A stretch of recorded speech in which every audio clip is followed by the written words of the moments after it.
Epic recreation of famous ancient battles, dramatic camera angles, large armies colliding. Across the vast tapestry of human history, certain moments stand out as pivotal turning points, where the clash of arms and the will of commanders forged the future. These were not they were cataclysmic encounters, where empires were born, destinies were sealed, and the course of civilization was irrevocably altered, from the sun-scorched plains of Mesopotamia to the misty forests of Germania. These legendary battles echo through the ages, testaments to the ambition, courage, and brutality of the ancient world. They are stories of brilliant strategy, overwhelming odds, and the ultimate sacrifice, where the fate of millions hung in the balance, often decided by the actions of a single day. Join us as we journey back in time to witness the epic confrontations that shaped our world. Our chronicle begins in 490 BC, on a marshy plain by the Aegean Sea.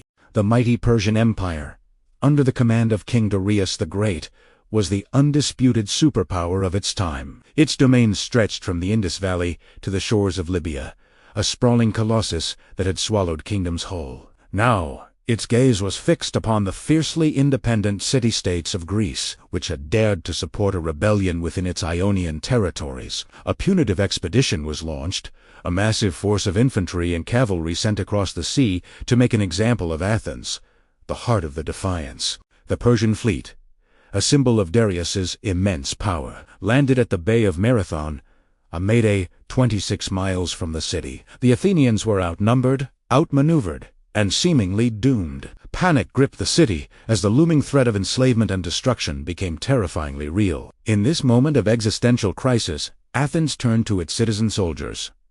These were men of substance, farmers, artisans, and aristocrats bound by a shared love for their city and their freedom. Led by the brilliant strategist Miltiades, the Athenian army, bolstered by a small contingent from the city of Plataea, marched to confront the invaders. They were a force of roughly 10,000 men facing a Persian army estimated to be at least twice, perhaps even 3 times, their size. 4 days, the two armies faced each other across the plain, a tense standoff pregnant with anticipation. The Persians, confident in their numbers, waited for the Athenians to falter. Miltiades, however, knew that delay was his enemy. He gambled on a bold, audacious plan. He deliberately weakened the center of his battle line, reinforcing the flanks. His aim was to lure the strongest Persian forces into the center, creating a trap. As the Persian horns sounded the advance, their elite infantry surged forward, easily pushing back the thin Athenian center. It was the moment the Persian commanders had been waiting for, a seemingly decisive breakthrough. But it was a fatal illusion. As the Persian center advanced, the heavily reinforced Athenian wings wheeled inward, enveloping the Persian forces in a deadly double envelopment. The hunters had become trapped, with the sea at their back and relentless Greek hoplites pressing in from 3 sides.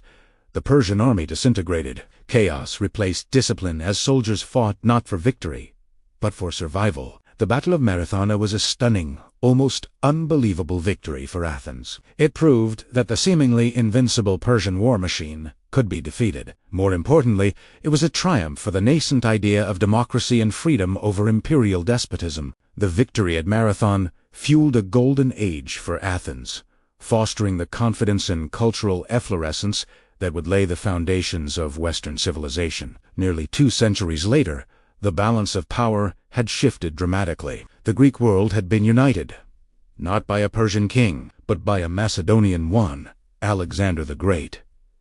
After the assassination of his father, Philip II, the 20-year-old king embarked on a campaign of conquest that remains unparalleled in history. His target was the same Persian Empire that had threatened Greece generations earlier, now ruled by another Darius III.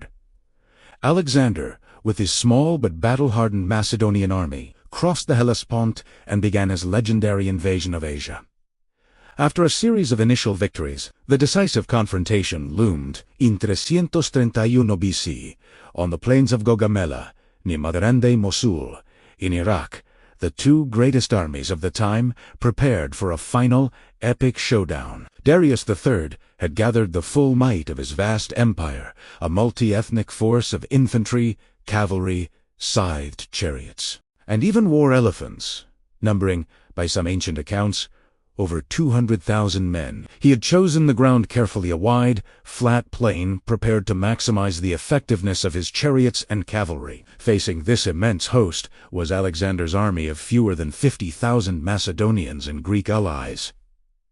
The odds were staggering. On the eve of battle, Alexander's generals, unnerved by the sheer scale of the Persian force, advised a night attack. Alexander famously refused, declaring, "I will not steal my victory." He trusted in the superior training, discipline, and tactical flexibility of his army, and most of all, in his own strategic genius. As the sun rose on the day of battle, Alexander deployed his forces in a unique and complex formation. He arranged his infantry in an oblique order, angled to the right, and held a second line in reserve to guard against envelopment by the far larger Persian cavalry wings. The battle began with a thundering charge of Darius's scythed chariots, a terrifying weapon designed to shred infantry formations. But Alexander was prepared. He ordered his front lines to open ranks, creating channels through which the chariots passed harmlessly, to be dealt with by javelin men in the rear. As the main lines engaged, the battle became a swirling maelstrom of dust and steel. The crucial moment came when Alexander identified a gap in the Persian line near Darius himself. Seizing the opportunity, he personally led his elite companion cavalry in a daring, wedge-shaped charge straight at the heart of the Persian army, aiming directly for the great king. The ferocity and speed of the Macedonian charge shattered the royal bodyguard. Seeing Alexander and his companions cutting a bloody path towards him, Darius III panicked. He turned his chariot and fled the field, a catastrophic failure of leadership that rippled through his army. The sight of their king deserting them broke the morale of the Persian center. The flight became a rout, and the rout a slaughter. The victory at Gaugamela was total and decisive. It shattered the Achaemenid Empire and opened the path for Alexander to become the undisputed master of Asia.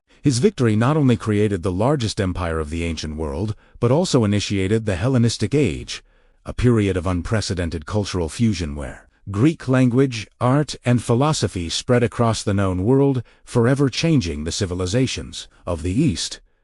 Let us now travel west to the 2nd century BC, where a new power was rising. Rome. The Roman Republic, forged in the crucible of constant warfare on the Italian peninsula, had set its sights on dominating the Mediterranean. Its greatest rival was the maritime empire of Carthage, a powerful city-state located in modern-day Tunisia. Their struggle for supremacy, known as the Punic Wars, was a multi-generational conflict that would determine the fate of the Western Mediterranean. The defining figure of this conflict was the Carthaginian general Hannibal Barca, one of the most brilliant military commanders in all of history. In 218 BC, Hannibal executed one of the most audacious military maneuvers ever attempted. He led his army, complete with war elephants, from Spain over the Pyrenees and across the treacherous Alps into Italy itself. For over a decade, Hannibal rampaged through the Italian peninsula, inflicting a series of humiliating defeats upon the Romans, culminating in the catastrophic Battle of Cannae. At Cannae, in 216 BC, Hannibal's tactical genius was on full display. Despite being significantly outnumbered, he used a masterful double envelopment, tactic reminiscent of Marathon, but executed on a far grander scale. Encircle and annihilate a Roman army of some 80,000 men. It remains one of the most complete tactical victories in military history, and a day of blackest memory for Rome. The Battle of Cannae brought the Roman Republic to its knees. Its legions were shattered, its allies wavered, and Hannibal stood at the gates. Yet Rome refused to break. The Senate, in a display of incredible resolve, refused to negotiate. They raised new legions, adapted their strategies, and entrusted their fate to a young general who had studied Hannibal's methods, Publius Cornelius. Instead of fighting Hannibal in Italy, Scipio took the war to Carthage's home turf in North Africa, forcing the Carthaginian Senate to recall their greatest general to defend the city. The final, decisive battle of the Second Punic War was fought in 200 BC on the plains of Zyma. This time, the roles were reversed. Scipio had a numerical advantage in cavalry, thanks to his alliance with the Numidian king Hannibal, forced to fight with a hastily assembled army of raw recruits and his dwindling veterans, placed his 80 war elephants in the front line, hoping to sow chaos in the Roman ranks. Scipio, however, had learned from past defeats. He arranged his maniples, the flexible units of the Roman legion, in columns, with wide lanes between them. When the elephants charged, Roman trumpets blared, startling the beasts, many of which veered into their own lines. The rest were channeled harmlessly through the lanes created by Scipio and dispatched by skirmishers. With Hannibal's opening gambit neutralized, the infantry lines crashed together. The fighting was brutal and desperate. A grinding contest of attrition between Hannibal's veterans and Scipio's disciplined legions. The battle hung in the balance until the decisive moment when Scipio's and Massinisa's cavalry, having routed their Carthaginian counterparts, returned to the battlefield and slammed into the rear of Hannibal's army. The encirclement was complete.